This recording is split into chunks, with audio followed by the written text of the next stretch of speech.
안녕하세요, 가치남입니다. 8월 10일 목요일 국내 증시가 마감이 되었습니다.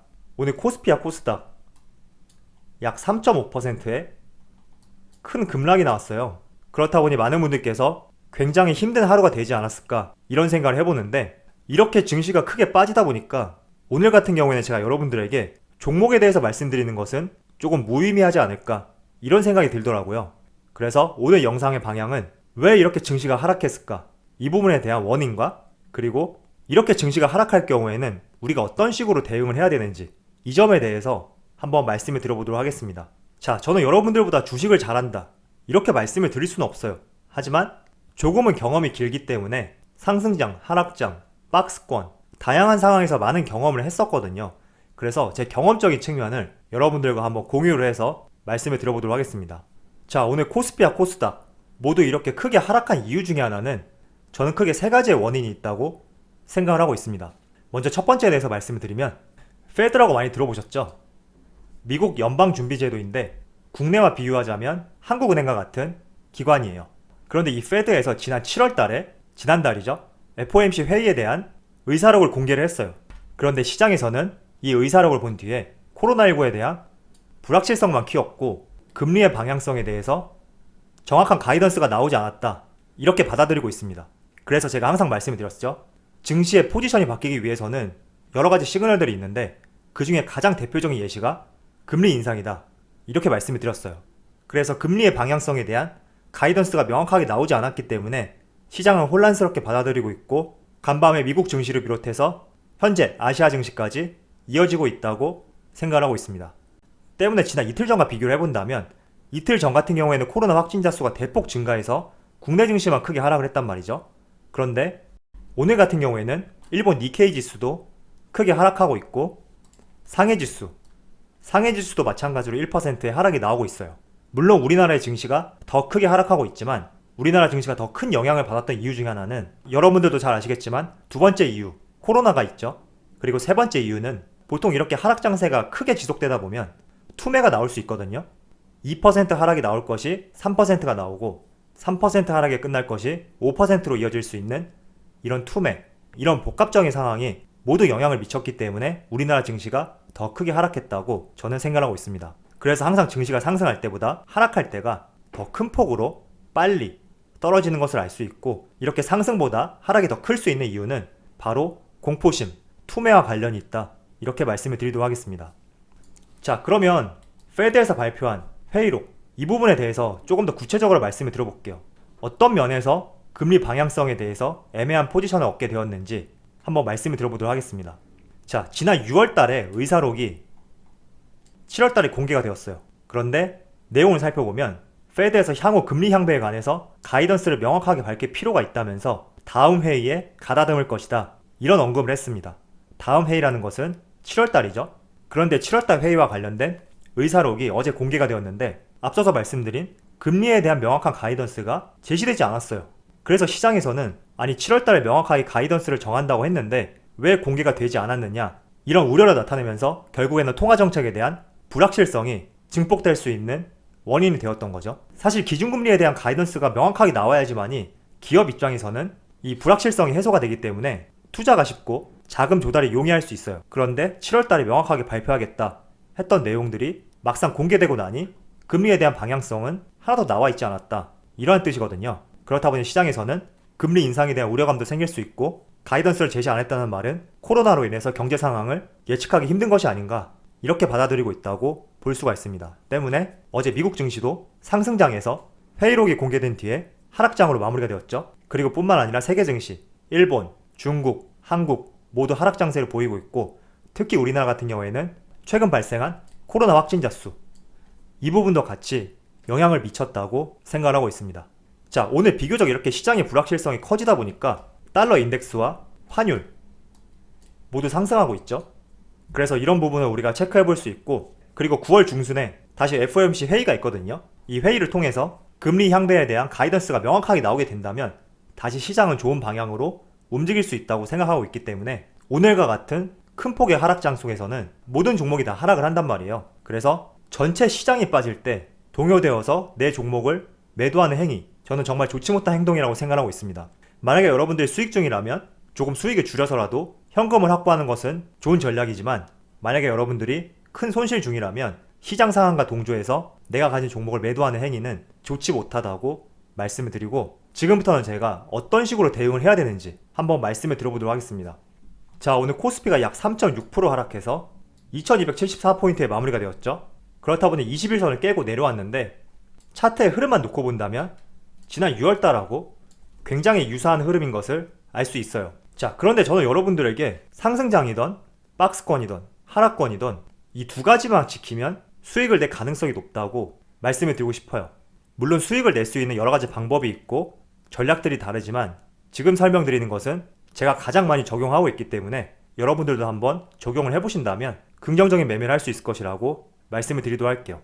제가 간헐적으로 말씀을 드린 것 같은데 첫 번째는 너무 단기간에 수익을 내려고 하지 말자, 이런 말씀을 전해드리고 싶어요. 적어도 내가 어떤 종목을 선택했을 때는 정말 최소한 한두 달 이상은 들고 가자, 이런 말씀을 드리고 싶습니다.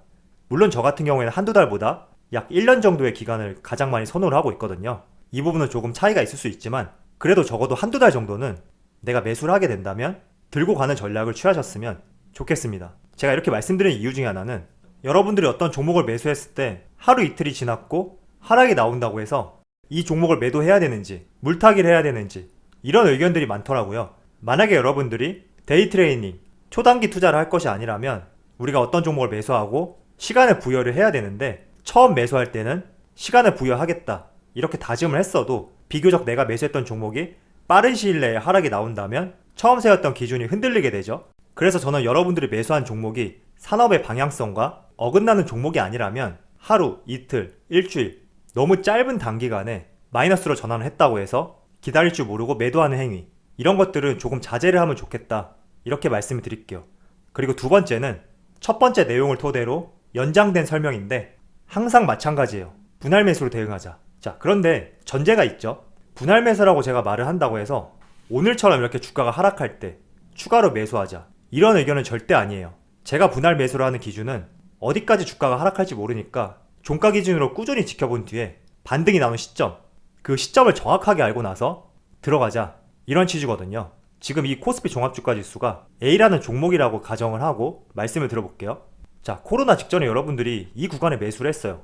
그런데 이렇게 급락이 나왔죠. 이렇게 급락이 나올 때는 이런 중간에 매수를 해서는 안 돼요. 매수하고 싶은 마음이 드는 것은 알겠지만 우리가 매수한 시점은 바닥인지 아무도 알 수 없단 말이죠. 그래서 항상 주가가 방향을 트는 시점, 그 시점을 정확하게 알고 나서 매수해도 늦지 않다, 이렇게 생각하고 있습니다. 그래서 어느 시점을 기준으로 주가가 반등이 나왔죠. 하지만 이 시점까지는 우리가 명확하게 알 수가 없어요. 잠깐 기술적 반등이 나온 것인지 아니면 정말 상승 추세로 돌아선 것인지 명확하게 알 수가 없기 때문에 적어도 하락했던 폭에 절반 조금 못 미치는 구간이 왔을 때 이런 구간에서 매수한다면 여러분들의 평단가는 조금 더 낮아질 것이고 손실에 대한 부담감이 조금은 줄어들 수 있다고 말씀을 드리고 싶어요. 자, 제가 왜 분할 매수를 적극적으로 여러분들에게 말씀을 드리냐면 모든 사람들은 신이 아니기 때문에 아무리 좋은 종목이라고 생각을 했고 산업의 방향성이 시장과 부합을 한다고 하더라도 예기치 못한 상황이 발생이 될 수 있어요. 그로 인해서 주가가 하락할 수 있기 때문에 주가의 방향은 아무도 알 수 없다고 생각하고 있습니다. 그래서 내가 이 시점에 매수를 했다고 해서 종목이 상승하지 않고 내 생각과 반대로 떨어질 수 있단 말이죠. 그래서 항상 내 생각과 달리 움직일 수 있다, 이 부분을 인정을 해야 되고 받아들일 줄 알아야지 주가가 5%, 10%, 크게는 20% 이렇게 떨어지더라도 내가 덤덤하게 이겨낼 수 있고 전략적으로 대응을 할 수 있다, 이런 말씀을 전해드리고 싶습니다.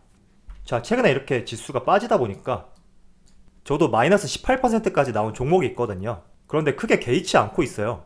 끝까지 하락하는 시점을 보고 다시 반등하는 시점을 정확하게 파악한 뒤에 다시 매수할 계획을 갖고 있기 때문에 그때 매수하게 되면 저의 평단가는 조금 떨어지겠죠. 그래서 항상 매수를 하실 때 상승장에서도 분할 매수할 줄 아는 습관이 되어 있어야 된다, 이렇게 생각하고 있고, 여러분이 매수했던 종목이 거래량도 적고 만년 적자 기업이고 그런 기업이 아니라면 시간은 조금 걸릴지 몰라도 전략적으로 대응하다 보면 반드시 매수가 이상으로 올 수 있기 때문에 항상 투자를 하실 때는 일회성 매수보다는 분할 매수로 대응하는 것을 적극적으로 권장해 드릴게요. 일회성 매수 같은 경우에는 상승장에서는 괜찮을 수 있어요. 그렇지만 현 시점에서는 박스권 내지는 하락 구간이 발생이 될 수 있기 때문에 지금과 같은 시점에서는 행여나 여러분들이 매수한 종목이 크게 하락한다고 해서 무턱대고 저가 매수하자, 이런 전략을 조금 보류했으면 좋겠습니다. 그리고 제가 분할 매수에 대해서 여러분들에게 말씀을 드렸다고 해서 너무 잦은 분할 매수는 좋지 않을 수 있어요. 만약에 여러분들이 삼성전자나 코스피 우량주 다른 종목들을 꾸준히 모아간다, 이런 접근법으로 들어가신다면 그런 방법은 괜찮아요. 하지만 내가 어떤 종목을 전략적으로 투자하기 위해서 계획을 했는데 너무 잦은 분할 매수, 이 부분 어떻게 보면 내 매수 평단가가 처음에는 바뀔 수 있죠. 그런데 뒤로 갈수록 내 매수 평단가는 늘어난 물량으로 인해서 바뀌지 않을 수 있기 때문에 너무 잦은 분할 매수보다는 3번, 4번 이렇게 끊어서 하는 것이 가장 적당하지 않나, 이런 말씀을 드리고, 반드시 분할 매수를 할 때는 너무 짧은 기간 내에 짧은 반등을 보고 들어갈 것이 아니라 확실한 반등을 보고 그 순간에 들어가도 늦지 않다, 이 점을 유념하면서 투자를 하셨으면 좋겠습니다. 자, 저는 지금 마이너스 18%까지 내려간 종목이 있다고 말씀을 드렸잖아요. 그런데 사실 조금 무덤덤하거든요. 제가 마이너스 50%까지도 경험을 해봤었기 때문에 18% 정도는 큰 걱정이 되지 않고 있는데, 주식이라는 것은 단 3가지만 존재하거든요. 상승장, 하락장, 박스권. 그런데 비교적 여러분들이 고점에서 매수했다고 하더라도 시장이 하락권으로 접어들었고 다시 반등해서 상승장으로 접어들었을 때 그 순간에 매수하게 되면 결국에는 여러분들의 평단가는 낮아지게 되고 다시 맞이한 상승장 속에서 충분히 수익을 낼 수 있다고 생각하고 있습니다. 그래서 지금 여러분들이 가져야 될 포지션은 너무 성급하게 매수하지 말고 코스피와 코스닥 어디까지 하락할지 모르니까 확실히 반등 나오는 시점을 잘 체크하신 다음에 매수를 하셨으면 좋겠습니다. 저는 발목에서 살 필요 없다고 생각하고 있거든요. 여러분들이 무릎에서 허리 라인 정도에서만 매수해도 충분히 수익을 낼 수 있다고 생각하고 있기 때문에 항상 오늘처럼 개별 종목이 아니라 전체 종목이 하락할 때는 이 부분에 동요돼서 내가 매수한 종목을 매도하는 행위, 이런 것들은 조금 자제를 하셨으면 좋겠습니다. 자, 그럼 오늘 영상 여기서 마치도록 하고요. 오늘 시장 때문에 굉장히 힘들었을 텐데 그래도 저녁 시간만큼은 화이팅해서 즐거운 시간 보냈으면 좋겠습니다. 자, 그럼 항상 여러분들의 성공 투자를 기원하도록 하겠습니다. 감사합니다.